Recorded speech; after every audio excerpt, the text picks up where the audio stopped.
Olá, tudo bem? Você está no Econotel, Economia e Teologia Cristã. Seja bem-vindo. Olá, tudo bem? Meu nome é Alexandre e você já conhece, você está no Econotel, Economia e Teologia. E no assunto de hoje, na temática de hoje, no episódio de hoje, a gente vai continuar dentro de uma linha temática que a gente está tratando aqui. Como você sabe, a gente já está meio que diversificando, né? Já aplicando alguns conceitos de economia, né? Diversificação, né? Só que aqui nesse episódio a gente vai continuar uma linha um pouco mais ainda teológica, né? Dentro do assunto de texto bíblico do Antigo Testamento, né? A gente vai continuar tratando um pouquinho sobre na período da monarquia lá das tribos do sul e das tribos do norte, né? No episódio que a gente tratou sobre isso, a gente falou sobre Salomão. Aliás, voltando um pouquinho, a gente tratou sobre Saul, Davi, também tratamos sobre Salomão e a queda, renascimento. Tem uma certa discussão do que a gente pode fazer aí, que foi a divisão do reino, né? O Roboão simplesmente fez o que os políticos modernos brasileiros do século XXI gostam de fazer, aumentou impostos. Como consequência, uma das consequências, não foi a única, né, claro, né, tem toda uma questão de intervenção divina por trás, simplesmente rachou o reino. Olha só que maravilha, né? E hoje eu tô aqui também com o Thiago. E aí, Thiago, tudo bem? Tudo bem, tudo bem. Vamos, então, também hoje vamos entrar um pouquinho no período dos profetas, né? Vamos abordar um pouco essa questão aí da função dos profetas no Antigo Testamento, né? No estágio de Israel, naquele tempo. E vamos, fazendo esse paralelo aí com essa parte de estatismo, como a gente está também, né? Essa relação assim entre Estado e teologia também um pouco. E essa relação é interessante porque o que a gente vai discutir hoje aqui, né? Só fazer uma breve apresentação, né? Tem muito mais detalhes do que a gente coloca aqui, né?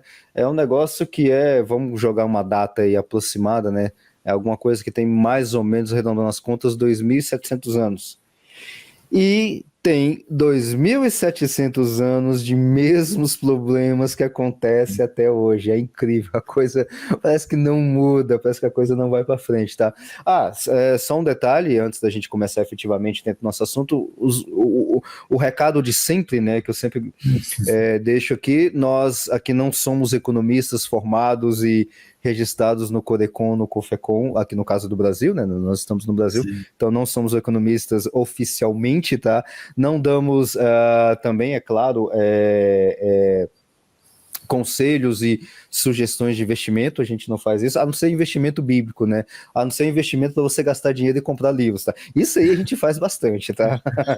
Mas ganhar dinheiro, bolsa de valores, esse tipo de coisa, a gente não faz isso, não damos consultoria.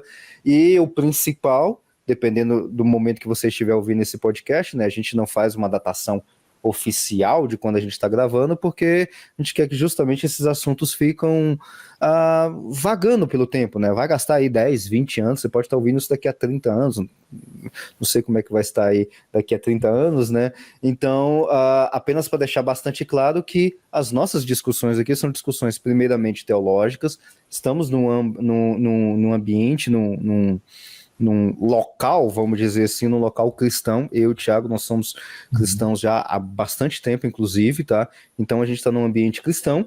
O segundo detalhe é que a gente também está num ambiente, vamos dizer assim, apesar de ser online, né, via podcast ou YouTube que você esteja assistindo, a gente está num ambiente também acadêmico, tá? Então as coisas que a gente coloca aqui são questões puramente acadêmicas, tá? Então a gente falar aí do fim do Estado, qualquer coisa do tipo, é puramente acadêmico, tá? A gente não vai fazer revolução, não temos armas para fazer revolução, não estão chamando ninguém para derrubar o Estado via Nem interesse em fazer revolução, né?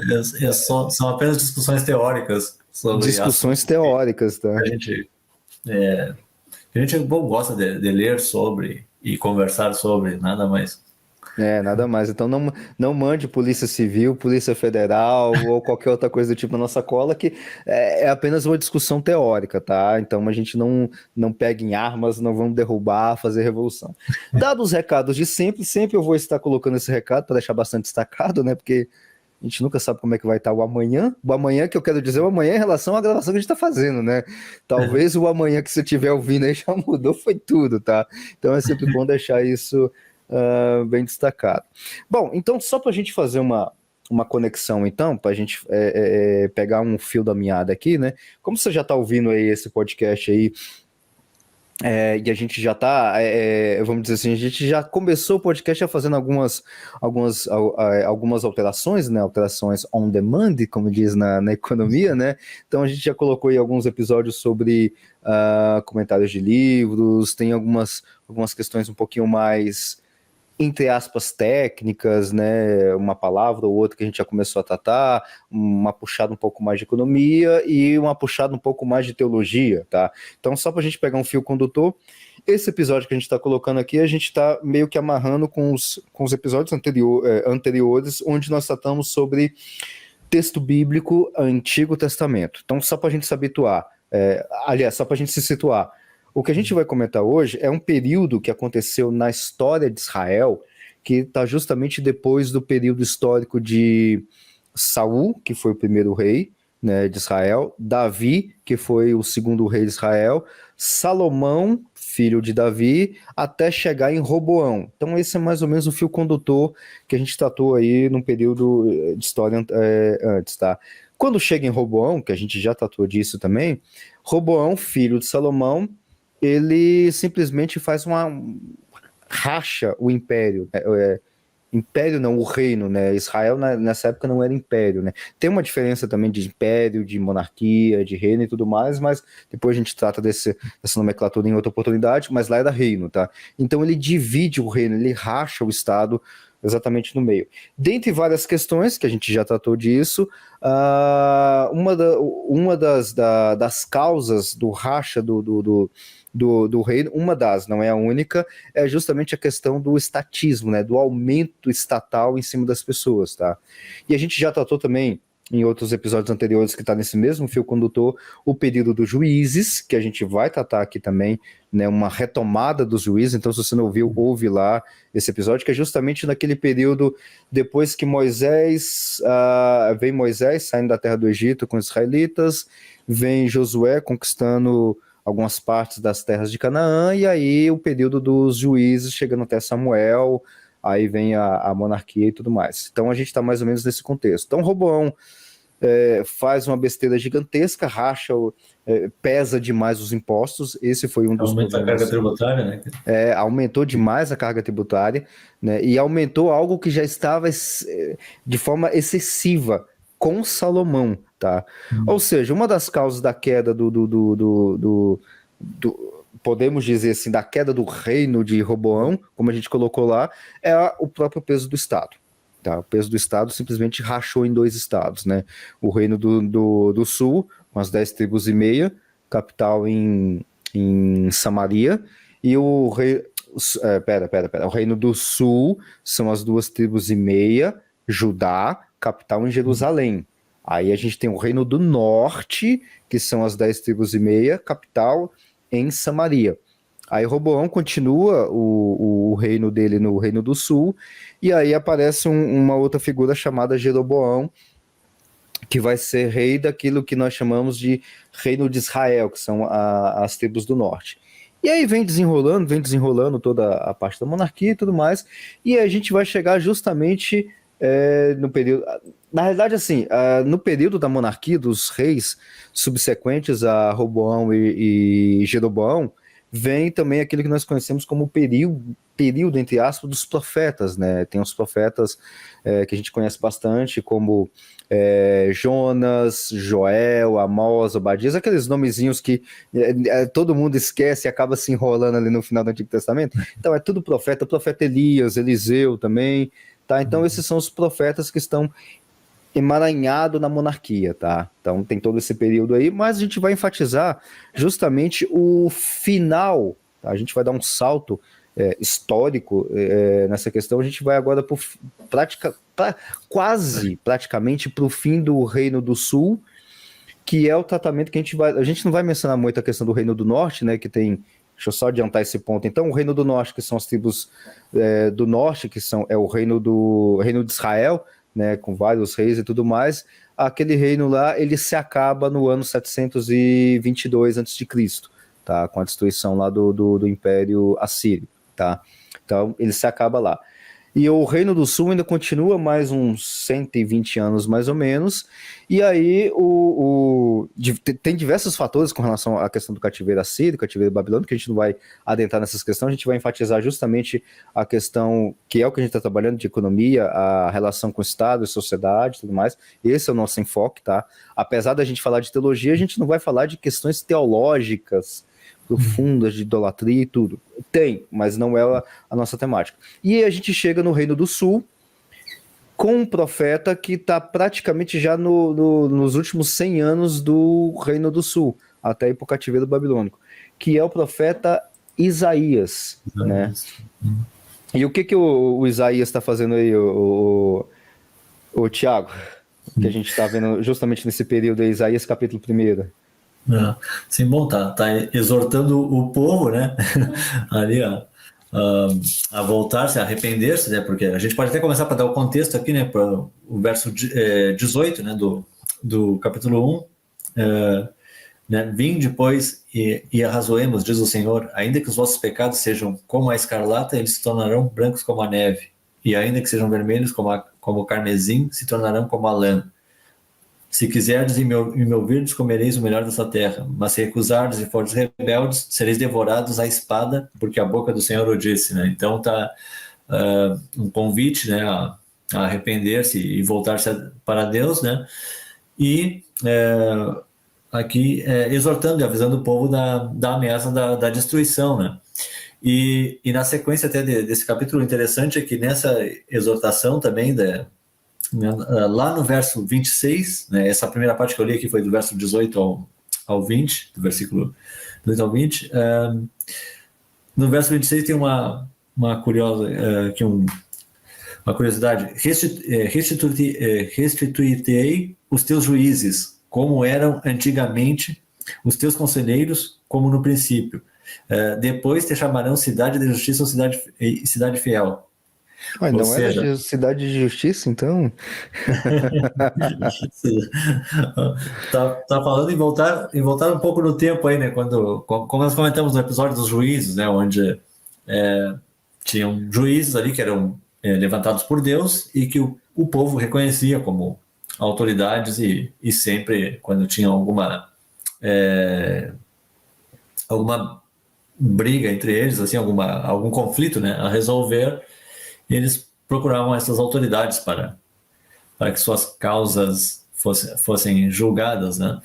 E então tem esse fator aqui interessante, assim, né? Porque a gente tem toda a monarquia, a gente já tem aquele aviso que a gente também trabalhou isso num episódio sobre, né, 1 Samuel 8, né? 1 Samuel 8, onde tem toda aquela exortação do que o Estado faria, que chegou no seu ápice aqui, no caso, em Roboão, né? Como estava dizendo, que aumenta a carga tributária, pesa sobre o povo, né? Que já era um aviso que tinha vindo desde lá.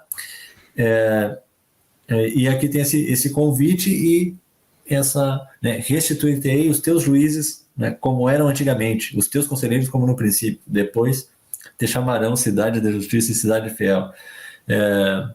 Ou seja, marcando que a relação entre... é sempre uma relação teocêntrica, né, do crente diretamente com Deus, assim, né, não...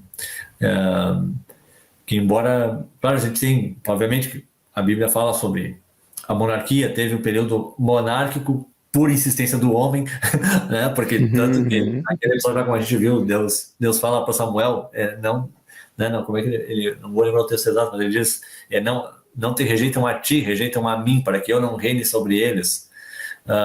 Então tem essa questão de querer copiar o modelo das nações que viviam ao redor, né?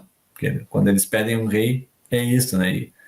E naquela ocasião não havia rei em Israel, né? Tem toda essa questão, Deus já havia alertado do perigo e do poder que o Estado teria sobre a vida do indivíduo de forma geral. Isso. E aí, e mais um pedaço dentro do contexto do período dos profetas, né? Deixa eu dar um passo atrás e falar qual que é a função de um profeta, né? Para que ele serviria, né? A função do profeta é um pouco, aliás, um pouco não, completamente diferente daquilo que a gente poderia chamar profeta de hoje em dia, né? Para começar, a gente não tem profeta como é descrito na Bíblia, tá? Isso não existe, tá? Simplesmente não existe. O profeta que é descrito na Bíblia, ele era uma figura que ele fazia uma espécie de... Era como se fosse, não é bem isso, mas como se fosse um promotor que está diante do governante e com a lei na mão e fala, ó, tá aqui, ó, você tá errando, você tá se desviando do caminho, tá?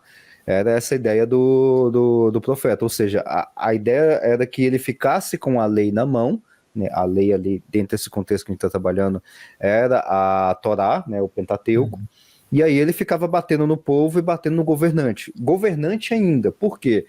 Porque o profeta, a gente pode aí até, eu acho que a Bíblia não é explícita com relação a isso, mas a gente pode colocar isso de forma implícita, que o primeiro profeta que tem em Israel, e aqui só um parênteses, tá? Israel, a gente sempre vai falar de Israel, Judá e tudo mais como formas sinônimas, tá? Porque a gente não tem, é até difícil a gente falar de um estado de Israel ou de uma nação israelita, judaica, qualquer coisa do tipo, tá? A gente sabe que tem um contexto gigantesco, não dá pra gente trabalhar essa questão mais sociológica aqui, tá? Então a gente tá meio que colocando tudo como sinônimo, tá? Que eu sei que alguns podem até questionar sobre isso, tá? Então tem esse pequeno grande detalhe. Fechando parênteses, então, o primeiro profeta que vai aparecer aí no meio de Israel é o próprio Moisés. E Moisés está ali justamente como um juiz, um governante, uma espécie de guia do povo e também como profeta, né? Tanto ele que é o que vai... outro parênteses, tá? A gente sabe que tem uma discussão muito grande com relação à questão da síntese dos livros, se foi realmente que Moisés escreveu, mas a gente tem uma edição final e tudo mais. Isso dá uma discussão gigantesca, tá? Mas vamos arredondar as contas tudo para a mão do Moisés para facilitar, tá? Não dá para a gente discutir tudo isso. Fechando parênteses, então Moisés está ali justamente naquele período inicial escrevendo a lei, né? Escrevendo o Pentateuco. Então ele está ali como um legislador também. Né? Então ele aparece como profeta e vai ali o tempo todo brigando com as pessoas para, estão se desviando. Aí, tem essa função de exortar, né? De exortar. Exatamente. Então ele tem essa função de exortar, de ficar chamando a atenção do povo para não se desviar. E aí essa função, vamos dizer assim, de profeta, que é essa ideia de chamar o povo a não se desviar, vai passando até chegar em Isaías, né? A gente tem todos os outros profetas que fazem isso no período da monarquia, estão ali batendo ali no rei e tudo mais, você está desviando e tudo mais. Essa é, em linhas gerais, a função do profeta. Então a gente tem profetas, só fazendo um resuminho muito rápido sobre os profetas, nós temos profetas que vão ficar apenas no Reino do Norte, apenas no Reino do Sul, e tem profetas que vão transitar nos dois reinos, tá? A gente vai ter profetas de todo esse tipo. Isaías, a gente está pegando aqui o caso de Isaías, tá? A gente poderia pegar qualquer outro caso, a gente vai falar de Isaías e Malaquias também, porque Isaías e Malaquias está justamente nesse período final, né? No caso de Isaías, ele já está ali no ano 720, por ali, mais ou menos no 8º século antes de Cristo, né? Que é justamente depois, no período que o Reino do Norte cai, mas ele continua profetizando o Reino do Sul, tá? Então, é um livro bastante grande, tem muitos detalhes ali, tá? E um dos motivos, tá? E sempre vai ter isso, tá? A gente nunca vai ter... A história sempre é complexa, tá? Nunca tem uma única causa, tá? Isso não é física, tá?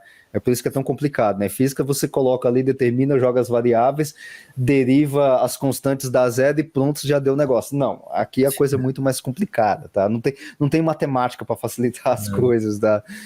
Então, uma das causas, tá? Da queda do Reino do Sul, onde nós estamos falando aqui de Isaías, é a questão da idolatria.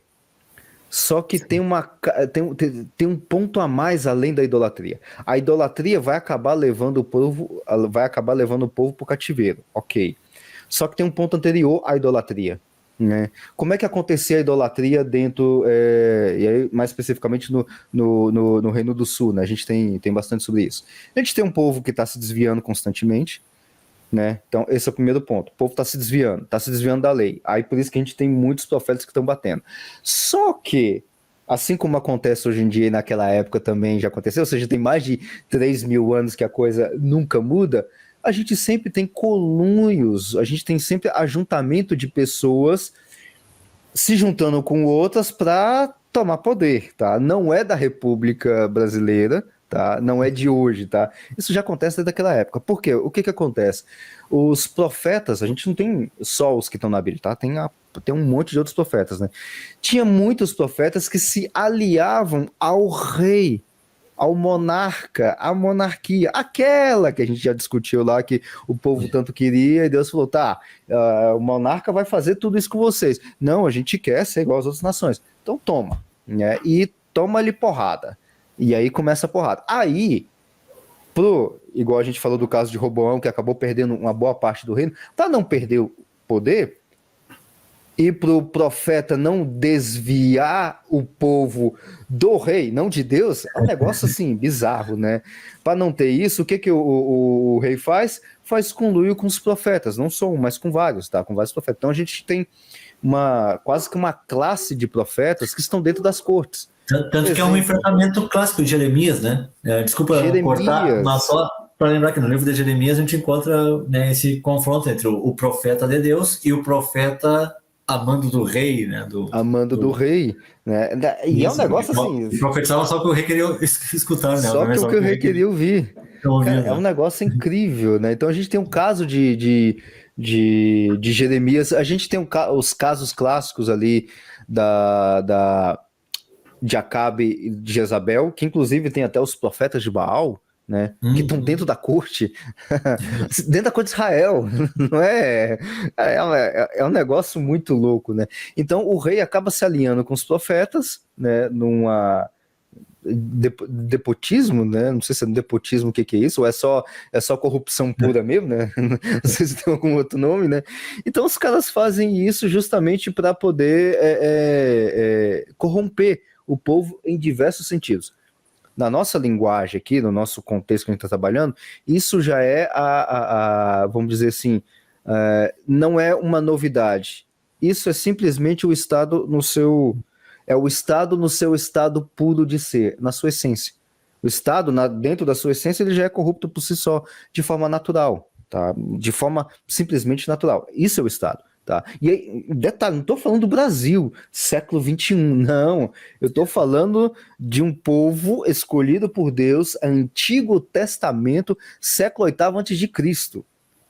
Tem o Estado por si só já é corrompido de forma natural, tá? De forma natural.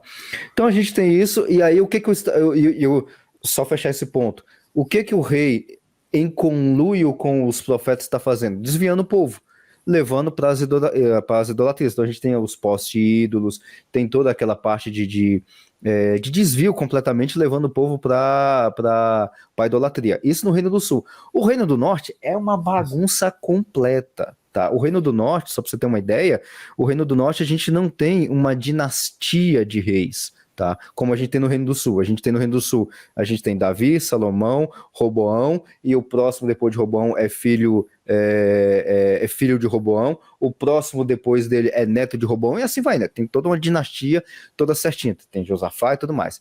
No Reino do Sul, não. No Reino do Sul, puxando de cabeça, eu acho que não teve nenhum rei que reinou e que o seu avô era rei.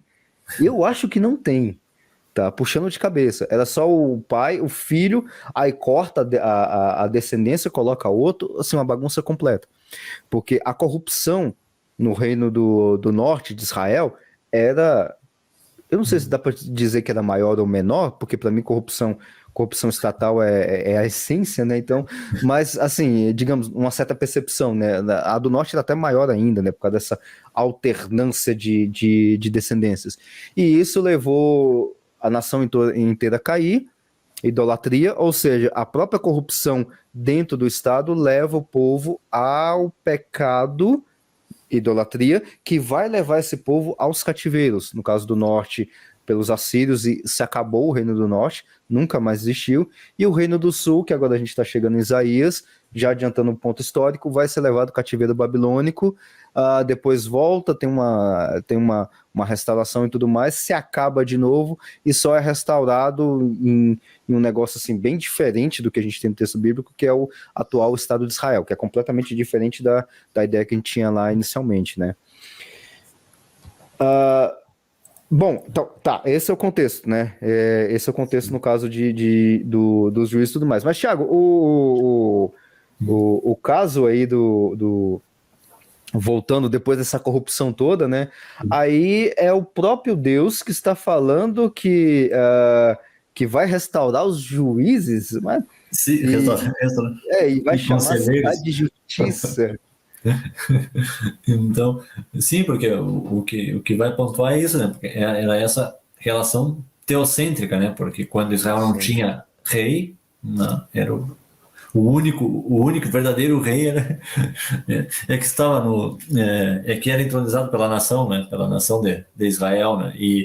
E até como comentamos, aquele episódio é um episódio onde os que deveriam influenciar estavam se deixando influenciar, né, pela cultura pagã, né? Porque nós queremos reis que venham que vão adiante de nós, nas guerras e etc. Né? Então essa questão é aquela coisa que vai cair lá. A gente tem o salmo lá, né? Maldito o homem que confia, né, no próprio braço, né? Tem toda essa questão, porque eles estavam trocando o único rei verdadeiro, né, por um rei terreno, e que acaba, né, como a gente viu, já começa com Saul ali, como a gente viu no episódio lá, o Saul já começa todo errado, né,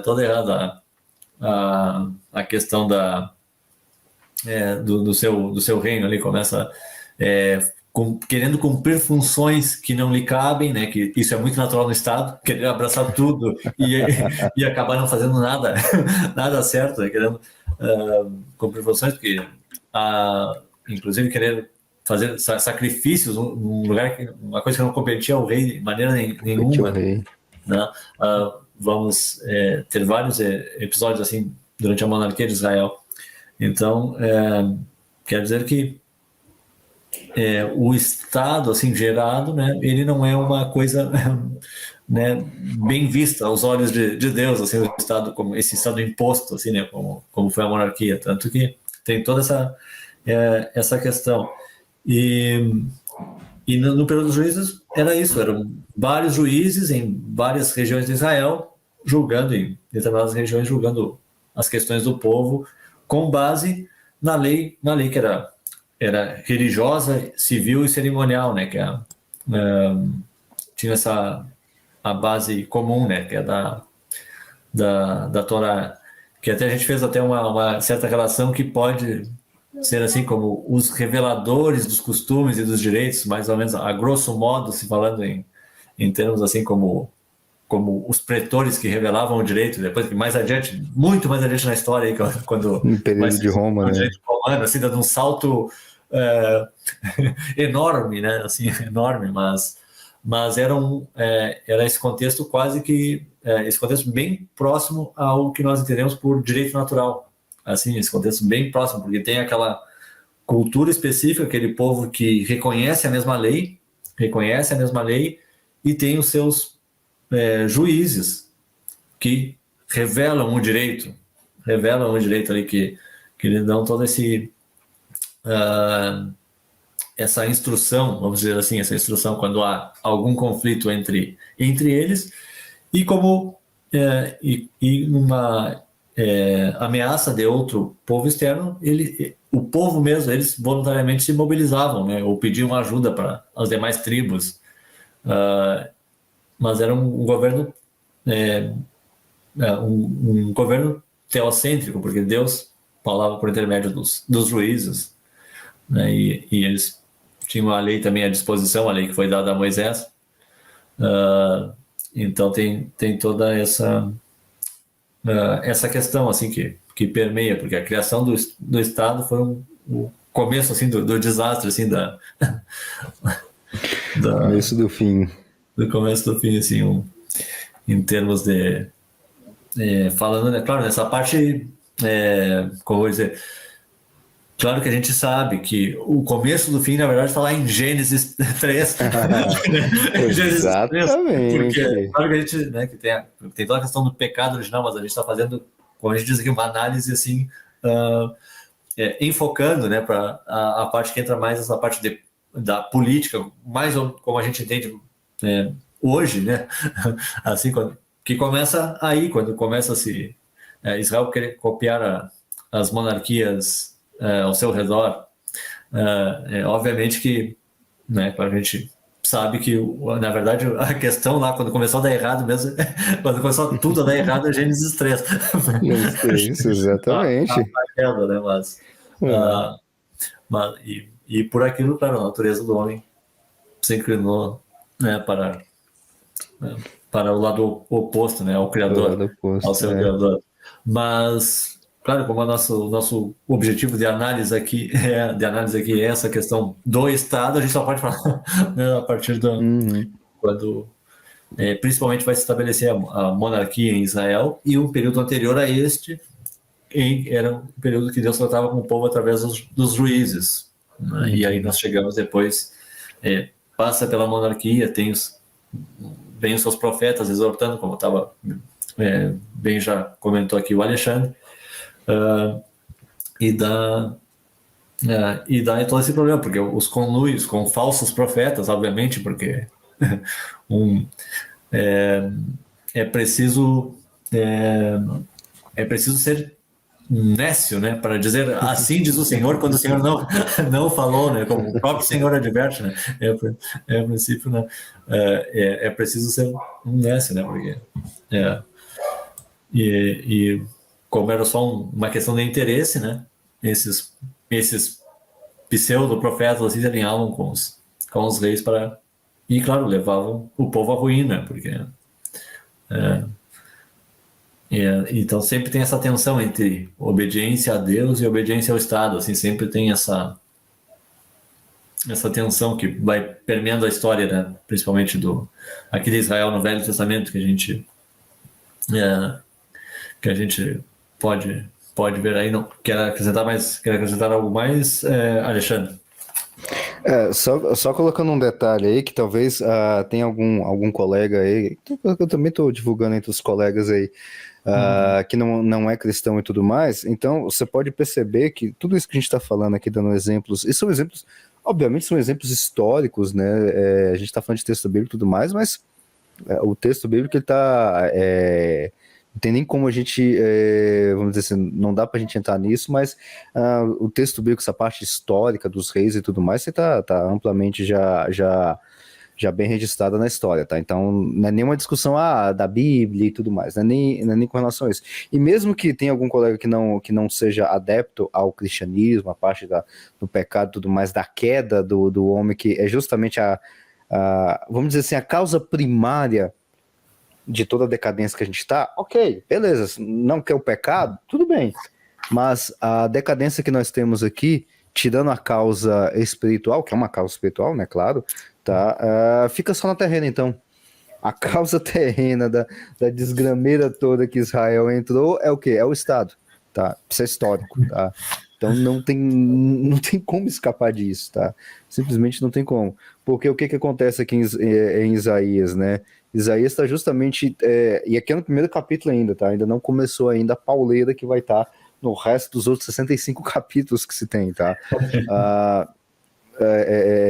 Isaías, então, ele tá num contexto ali, num período inicial, inclusive ele fala até quais são os reis que ele dá um contexto histórico, né, onde que ele está, né, ali no período de Uzias, Jotão, Acaz e Ezequias. Esses são os reis que ele está, vamos dizer assim, nesse período histórico, né, então ele passa aí pelo menos por uns 4 reis, tá? Então, ele está nesse período, e mesmo ele vendo tudo isso, mesmo ele sendo profeta de Deus, falando em nome de Deus e tudo mais, dentro desse contexto que a função do rei a função do profeta era bater no rei, bater no povo com a lei, você quer descartar toda a parte transcendental da coisa e tudo mais? Ok, pode descartar, não tem problema nenhum. Agora, volta na parte histórica, onde Isaías está falando sobre isso, que é justamente nesse verso aqui que a gente começou a ler sobre ele, que é lá no finalzinho do versículo 26, e então te chamarão, ou seja, justamente a terra de Judá, a cidade de Jerusalém, né, que é da capital, e então te chamarão cidade de justiça, cidade fiel, tá? Então, ou seja, a gente está no contexto onde tinha tudo na cidade, tá? Vamos descartar, entre aspas, aqui a questão do pecado. Tinha tudo que era de ruim, porque não tinha justiça, tá? E a gente sabe, talvez desse período, ou talvez até um pouco depois desse período histórico aqui, que a gente conhece ali pelos gregos, né? O Sócrates, Platão e Aristóteles, o que é a justiça, aquela discussão toda, tá? Aqui, pode pegar aquela definição grega mesmo de justiça, o que é a justiça, e aí começa lá os diálogos de Platão e tudo mais, pode começar dali.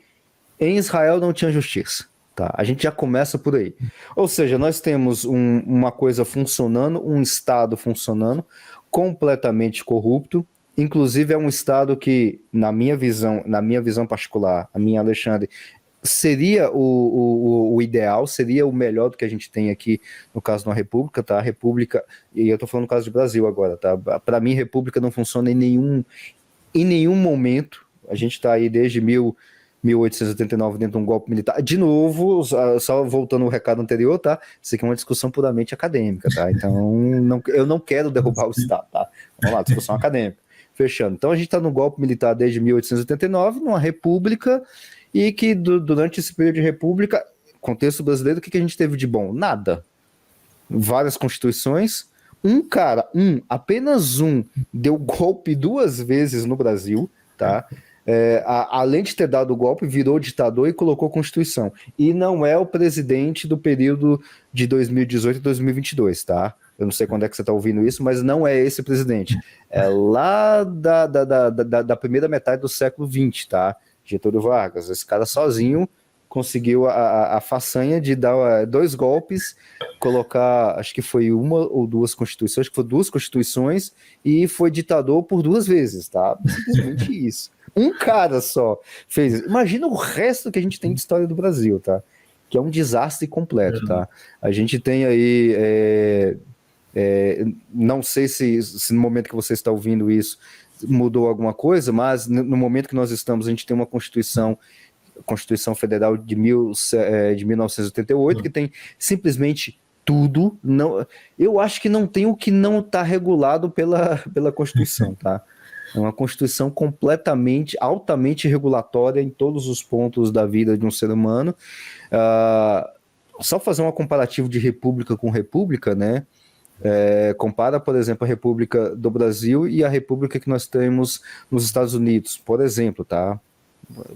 Pode comparar com qualquer outro, mas vamos comparar com essa aqui, que é onde a gente coloca primeiro mundo, aquela coisa toda, tá? A gente tem mais emendas à Constituição, né? A gente tem mais emendas à Constituição do que a própria Constituição americana. Nesse exato momento, puxando de memória, nesse exato momento, nós temos, se eu não estiver enganado, quase a metade de artigos da Constituição brasileira. A gente tem mais de 220 artigos, que eu estou puxando de cabeça, mais de 220 artigos da Constituição brasileira. E nós temos até o momento 100 e pouco, agora eu não lembro o número exato, vamos arredondar 100 emendas à Constituição. Ou seja, tem uma Constituição com 200 artigos e temos 100 emendas.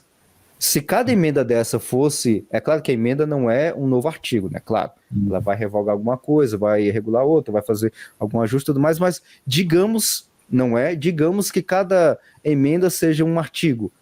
Cara, a gente tem a metade de emenda, ou seja, a gente fez a Constituição e a metade dela está emendada. Assim, é simplesmente surreal, tá? É um negócio assim completamente surreal. Dizem Então, que há uma frase atribuída a Galileu: quase não se move quando leu a Constituição do Brasil.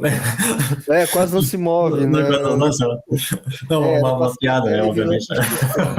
Aproveitando o mas ela se move, a frase atribuída.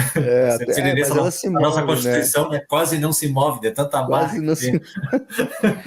Então, assim, cara, se tu for pegar, então, vamos voltar de novo no ponto, né? Se você pegar a República, então a República Brasileira, especificamente a brasileira, no contexto que eu estou trabalhando, que a gente está aqui nesse exato momento, não funciona, tá?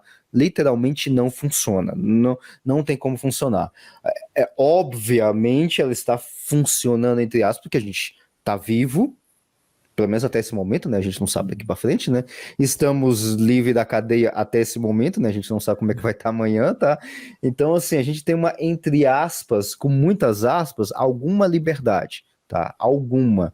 Liberdade a gente não tem mesmo, tá? Nem de expressão. Nesse exato momento a gente não tem liberdade de expressão, não tem, a gente não pode falar o que quer, tem que tomar muito cuidado com as palavras e tal, porque até isso que eu estou falando com bastante cuidado pode ser usado como prova para mim em algum tribunal, seja lá o que for, tá? De novo, discussão acadêmica, tá? Então, o negócio, então assim, em linhas gerais, a República não funciona, tá? Então, para mim, aí essa é a minha posição particular, posição de Alexandre, para mim seria um regime, um formato de Estado, podemos dizer, um formato de Estado, o que a gente tinha no século XIX, claro, atualizado e tudo mais, né? Uma monarquia parlamentarista, aquela coisa toda que a gente já tinha, experimentamos um pouco, não muito, mas um pouco ali no segundo reinado, né? Na época de Dom Pedro II. Essa é a minha visão, que eu acho que seria o melhor dentro do nosso contexto brasileiro. Mesmo essa visão, que para mim seria melhor, já estava sendo aplicada, em voga e amplamente aplicada. É claro, lá era absolutista, tem uma certa diferença de monarquia aí. Em um outro episódio a gente vai comentar sobre isso, que tem uma diferença de monarquia absolutista, monarquia déspota, monarquia parlamentarista. Eu defendo justamente a monarquia parlamentarista, tá? Mas vamos falar de monarquia de uma forma geral, de forma entre sinônimos, tá? Tá ali Israel, Judá ali com a monarquia plena. E a monarquia plena funcionando tudo certinho, ali com os profetas vindo diretamente de Deus, onde a monarquia, o rei, leva o povo à idolatria e vai levar, no final de Isaías, né? E no final de Judá, e já levou Israel, nesse tempo de Isaías, já levou Israel todinho para cativeiro. Em outras palavras, o próprio Estado, nesse caso monárquico, levou à destruição de um povo, tá? Ou seja, mesmo no meu melhor nas minhas boas intenções, né, como a gente diz na filosofia, né, boas intenções, o inferno tá cheio, né, mesmo nas minhas boas intenções, leva à destruição, tá? Leva à destruição. Não tem outra saída, tá? Vai acabar levando à destruição, né? Então, só para fechar então esse ponto então de Isaías, e a gente vai dar um pulo histórico para Malaquias, né? Então a gente tem tudo isso e uma destruição completa do povo. Ainda não temos cativeiro em Isaías, tá? Vai ter o cativeiro um pouco depois, tá? E aí o povo, Isaías já começa aquilo que a gente chama de oráculo, né? As suas profecias no primeiro capítulo, justamente colocando, olha, volta à justiça, porque vocês não têm justiça, tá? Não tem justiça, não é uma cidade fiel, tá? Tá tudo acabado, tá? Volta. Tá, mas a gente volta para onde? Né? Sempre que a gente volta para algum lugar. E o próprio texto diz qual que é o referencial para onde é que tem que voltar. Versículo 26. E te restituirei os teus juízes como foram dantes. Ou seja, lembra do período dos juízes? Que não tinha rei? Que não tinha presidente, primeiro-ministro, não tinha nada disso? E que o pessoal interpreta hoje em dia como sendo um pecado, cada um fazia o que era melhor, esqueci como é que é a expressão, mas cada um fazia o que era bem aos seus olhos, todo mundo interpreta isso como sendo cada um pecava. Sim, também, mas não era isso, tá? Era cada um fazia o que estava bem aos seus olhos. Se tivesse continuado na mesma ideia, na mesma linhagem ali de Josué, né? Eu e minha casa serviremos ao Senhor. Então a gente fazia muito bem o que era. Lembrando que Juízes ele é uma edição posterior, tá? Tá lá no final depois do cativeiro babilônico tem a edição final, onde a gente vai ter o texto que nós temos hoje, tá? É claro que o texto que está fazendo essa crítica ao período dos Juízes não é do período dos Juízes, né? Obviamente, né? Não tem como eu escrever um período dentro dele como sendo passado, não tem como. Então, eles estão fazendo uma crítica porque eles estão ainda no período, vamos dizer assim, de monarquia, ali no final da monarquia e tudo mais, tá? Então, por isso que tem essa crítica. Fazia tudo que era bem aos seus olhos, mas bem aos seus olhos, e a gente olhando o texto, dentro das devidas proporções, é claro que tinha pecado, é claro que tinha vamos dizer assim, tinha muita coisa ruim, é claro, sempre tem ser humano. Tem ser humano pecador, então é claro que vai Depois ter. de Gênesis 3, né? Juízes está justamente depois de Gênesis 3, então assim, não tem nada bom depois de Gênesis 3, tá? Não tem. Mas mesmo assim, a coisa ainda funcionava. E é justamente o texto de Isaías 1:26 está dizendo: eu quero restituir aquilo que vocês tinham antes. Detalhe, Isaías está dentro da monarquia. Isaías está dentro de 4 reis, que é o Uzias, Jotão, Acaz e Ezequias, reis de Judá. Ele está lá dentro desse período e falou: olha, então, não vai ter monarquia mais não, tá? A gente vai voltar no período dos juízes, tá? Por quê? Porque lá a coisa funcionava, tá? A coisa funcionava. Porque com o Estado aqui do jeito que tá, não dá, não funciona, tá? E a gente conhece muito bem na história que não funcionou. Reino do Norte foi-se embora, Reino do Sul, que é esse aqui, vai passar Isaías, vai ter o cativeiro babilônico, né? Começa ali, são 3 levas de pessoas sendo retiradas das terras das tribos do sul, né? De Judá, do reino de Judá, são 3 levas. Então a gente tem uma em 602, 596 e 586 a.C., tá? E aí, fazendo mais um salto gigantesco na história, a gente tem, depois disso, o retorno do povo bom, o que a gente pode chamar de Israel, Judá, vai ser praticamente a mesma coisa. Tá? O Reino do Norte nunca mais se restaura, tá? Se acabou. O reino em si se acabou, finalizou. Aí volta o Reino do Norte, vamos chamar aqui de Israel, de uma forma geral, tá? Então eles têm 3 retornos, que é no período do Neemias, né? Neemias, Esdras e Zorobabel. Se não me engano, Zorobabel, tô puxando de memória, ele é o primeiro ou ele é o último a retornar da Babilônia? Mas tem 3 retornos, e aí eles retornam e tal, e aí começa a reconstrução. A gente tem ali as histórias de Esdras e Neemias, né? Reconstrução dos muros, reconstrução do templo, e aí a coisa começa a funcionar. Não tem mais rei, não tem mais uma monarquia, né? Acaba não tendo uma monarquia, e nunca mais vai ter monarquia em Israel, porque aí a gente já está sob domínio estrangeiro. A gente começa o domínio estrangeiro nas terras de Israel, a gente pode arredondar aí com os assírios no Reino do Norte, depois vai ter a Babilônia, por onde o Reino de Judá é subjugado, e aí depois o próximo grande império mundial que você vai ter aí é o Império Medo-Persa, né? Ou Império Persa. E aí depois do Império Persa tem o Império Macedônio, ou Império Grego, né, com Alexandre o Grande. Depois da queda do Império Grego ou Macedônio, a gente vai ter o Império Romano, e esse vai existir até o ano 476, ou seja, extrapolou toda a Bíblia. Quando cai a queda do Império Romano em 476, cai Roma, exatamente, caiu Roma. E aí a queda de Constantinopla, em 1453, quase 1000 anos depois, cai Constantinopla, que era a capital do Império Romano do Oriente. Ela vai cair, né? Então aí a gente, vamos dizer assim, podemos finalizar o 4º último império, que claro, a gente está extrapolando a Bíblia inteira, né? Caiu o último império, o último grande império mundial, tá? E aí a gente chega justamente no contexto de Malaquias, né? Então Malaquias está ali depois da volta do povo do cativeiro babilônico, né? Eles voltaram, tal. Malaquias, inclusive, é o último profeta dessa volta de Israel, né, ou de Judá. Eles voltaram, reconstruindo ali o templo, reconstruindo os muros e tudo mais, já está tudo reconstruído. E só para dar um contexto aqui, aí a gente já vai entrar nessa parte de estado que não é para voltar mais. Olha só que legal. Em Malaquias, tá? A gente ainda está dentro de texto bíblico, tá? A gente nem chegou nos tempos modernos, tá? Então, o Malaquias começa ali, tem 4 capítulos. O contexto de Malaquias é que o povo, de uma forma bastante geral, volta aos mesmos rituais que se tinha, né? Os rituais do templo, os dízimos, as ofertas e tudo mais. Os sacerdotes em conluio de novo, cara, não tem como, sempre tem um conluio, né? Até quando tá quase surgindo um proto-estado, os caras, a primeira coisa que surge junto, ou talvez até um pouquinho antes do estado, é a corrupção, tá? Não tem como.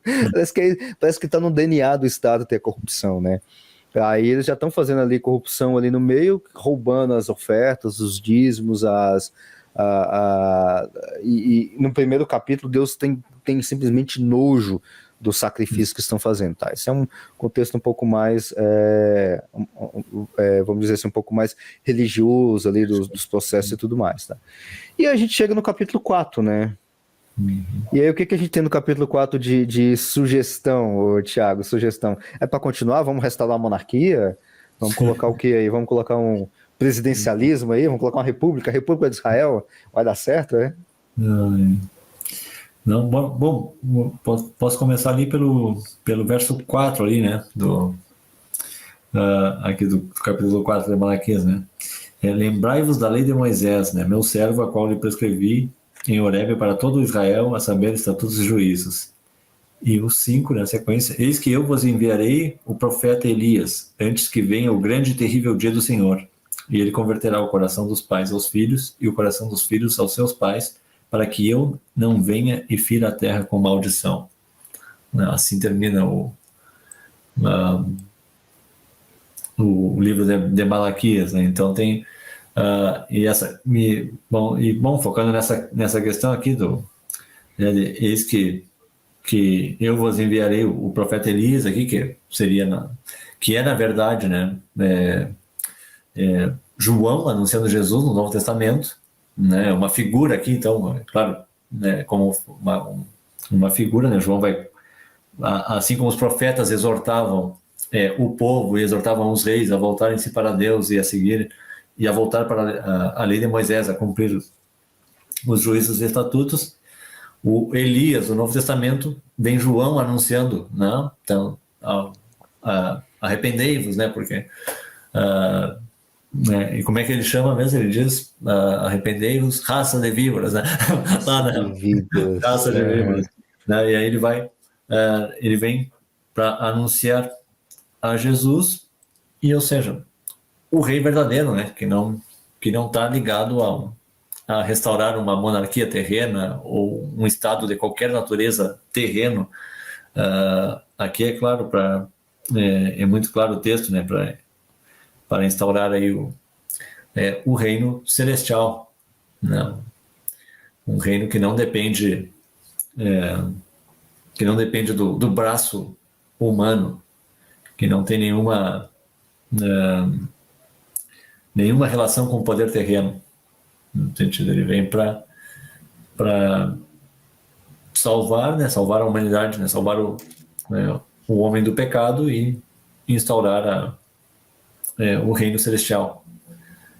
Ou seja, não tem essa questão não de que tem que ter uma monarquia terrena cristã, não tem. E tanto que isso, depois, quando a gente avançar mais adiante, quando a gente avançar para o Novo Testamento, são várias passagens. Uma das declarações bem conhecidas de Jesus, né? O meu reino não é deste mundo, né? Uma declaração bem conhecida. Então tem essa questão, né? Não é para sempre buscando esse princípio de o homem estar ligado ao verdadeiro rei, né? Ao único soberano, e ao que é verdadeiro, né? E não sei se tu quer acrescentar algo mais, Alexandre. Só colocando um ponto, um ponto nisso, até para a gente já deixar como ponte no próximo episódio, seguindo essa Uhum. sequência, vamos dizer assim, sequência de texto bíblico que a gente está trabalhando. A ideia, então, é de um estabelecimento, não de um estado, mas de um reino celestial. E nesse estabelecimento de reino celestial, onde é que ele eu não vou dizer onde é que ele começa, mas tem uma certa prova, uma prova no sentido terreno, né? Onde ele já tinha, né? E a gente trabalhou isso lá em 1 Samuel capítulo 8, né? Quando o povo está pedindo um rei terreno, né? Eles estão rejeitando, obviamente, que é o que eles estavam dizendo, né? Rejeitando o governo, entre aspas, não era bem um governo, né? Mas um governo, entre aspas, de Samuel. E o que que Deus fala? Ô Samuel, não esquenta a cabeça, não. Eles não estão rejeitando você. Eles estão rejeitando a mim. E o que que se tinha até esse momento em termos terrenos, tá? Em termos terrenos, a gente tinha uma espécie, como a gente já falou lá do período dos juízes, a gente tem um período ali onde Deus está governando, né? Onde Deus está governando. Então não tem um governo terreno. Então ali a gente já tem, vamos dizer assim, entre aspas, uma prova terrena do que seria. É claro que eu estou fazendo aqui uma ligação que não se faz diretamente, tá? Que é uma ligação entre o reino celestial e o reino terreno. Não, aqui eu estou fazendo só uma ligação, eu estou fazendo uma ligação terrena disso. Então ali a gente já tem uma prova do que seria algo governado por Deus, no período dos juízes, que não é algo que tem um Estado, tá? Não é algo que tem Estado. Então aí a gente começa o período da monarquia, que a gente já viu lá em 1 Samuel 8, né? Falar, isso aqui vai dar tudo errado, o rei vai fazer isso e aquilo, e fez, né? Fez uma bagaceira violenta, mas Deus deixou, não, vai lá, deixa o pau quebrar aí, vocês resolvem entre vocês aí. Resolveu entre o povo, final das contas rachou, o governo cresceu demais, impostos, tributo, rachou, aí depois continuou crescendo, corrupção levou todo mundo para o pecado, e final das contas se acabou o governo terreno, que é o governo terreno que eles tinham pedido lá em 1 Samuel 8. Se acabou. Aqui lá se acabou. Não tem mais Estado em Israel depois da volta do cativeiro babilônico. Não tem mais.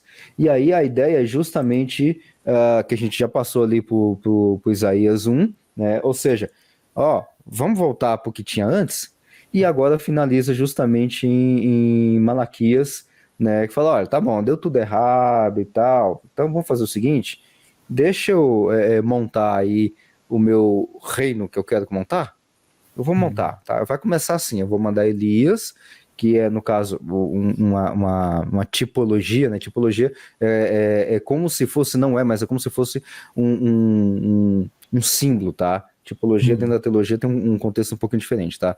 Uma tipologia ou uma simbologia de alguém que tinha a lei, tá? Então eu vou mandar o profeta Elias, vai lhe dar uma arrumada na casa, tá? Preparar o caminho para que venha o Salvador e coloque o reino celestial. E o reino celestial, o reino de Deus, começa, inaugura, é o que a gente vai começar a ver depois, começa em Cristo, no Novo Testamento. E aquilo que se tem a partir do Novo Testamento, o estabelecimento da igreja, o reino de Deus e tudo mais, é o que, vamos dizer assim, é um proto, entre aspas, um proto-reino de Deus lá em Juízes. A gente tem que lembrar também que a ideia da revelação de Deus no texto bíblico é uma revelação progressiva. É claro que Deus não tem condições, digamos assim, epistemológicas de falar para o povo lá em Juízes que vai ter um reino celestial, porque eles não tinham a menor noção desse tipo de coisa. Então, a coisa progressiva. Então, a coisa vai sendo trabalhada ao longo do tempo. Mas nós que já estamos distantes, a gente pode fazer essa amarração. O período dos juízes começa um proto-reino de Deus, vamos dizer assim, que vai ser inaugurado e colocado no Novo Testamento, com a igreja. E aí, como, sem querer datar muito o episódio, mas no contexto que nós estamos gravando esse episódio, nesse exato momento, tem até uma discussão aí entre alguns... eu vou tomar cuidado com as palavras que eu vou usar aqui, tá? Só para não escandalizar e quebrar logo de vez. Mas vamos lá, tá? A meu contragosto eu vou usar as palavras não corretas, tá? Tem até alguns cristãos nos nossos dias de hoje que até falam, a igreja não pode influenciar a sociedade, o Estado, a política, esse tipo de coisa e tal, porque não é função da igreja. Sim, concordo que não é função da igreja fazer, vamos dizer assim, influência política dentro do contexto brasileiro que nós estamos de república e tudo mais. Mas a igreja nem era para ter saído da sua. Não vou dizer que é uma função da igreja, mas uma função do reino de Deus, que começa em Juízes. Tá? De novo, eu não estou falando para a gente colocar um Estado cristão. Não é até uma contradição de termos. Um Estado cristão, alguma coisa desse tipo. É uma contradição de termos.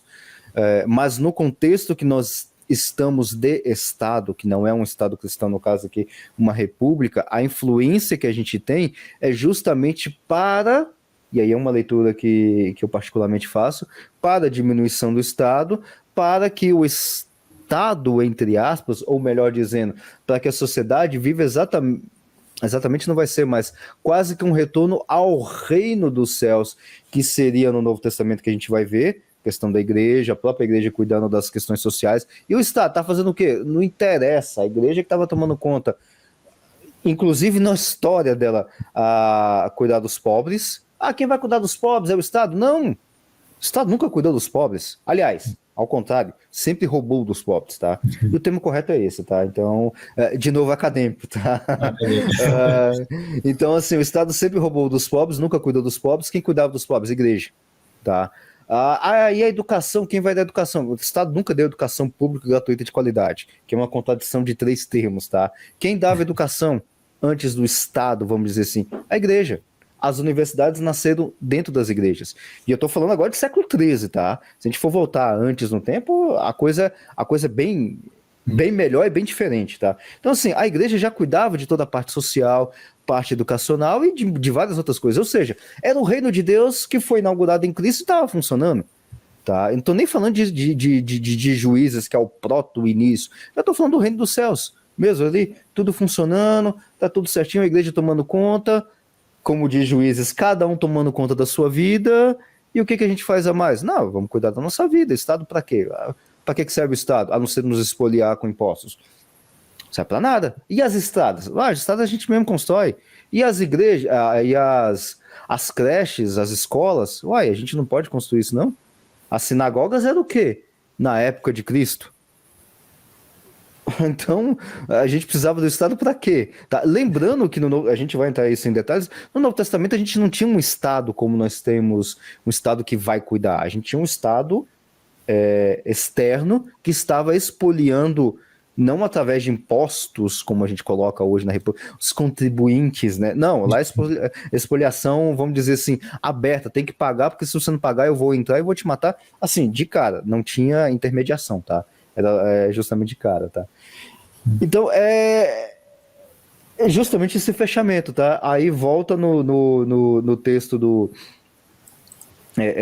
de Malaquias 4:6, ele converterá o coração dos pais aos filhos, o coração dos filhos aos seus pais, para que eu não venha e fira a terra com maldição. Ou seja, estabelecimento do reino dos céus aqui na terra, onde as coisas, e foi restabelecido ali no Novo Testamento, tá? Para a gente não ter ferimento da terra com maldição, né? E o que a gente pode inferir, tá? Que é uma inferência minha, tá? O que pode ser a maldição, o Estado?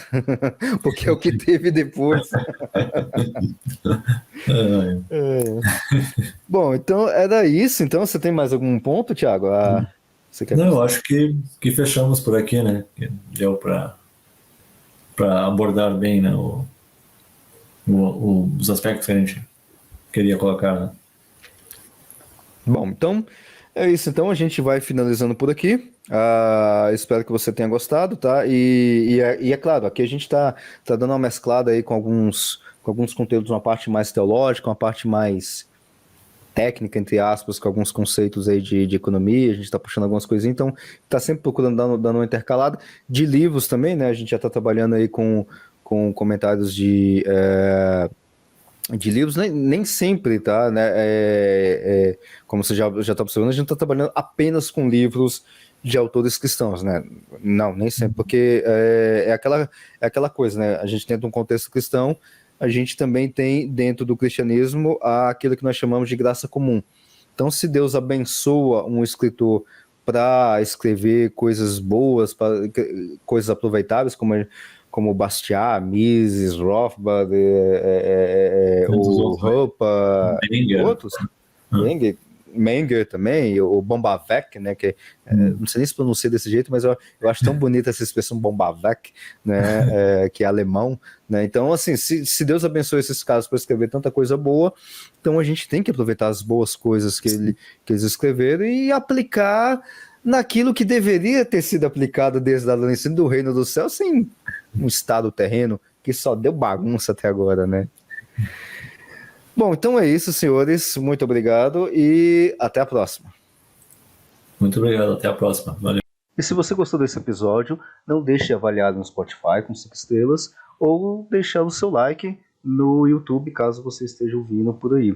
E também não deixe de ativar as notificações para você ficar por dentro dos próximos episódios, tanto no YouTube quanto no Spotify. Até a próxima.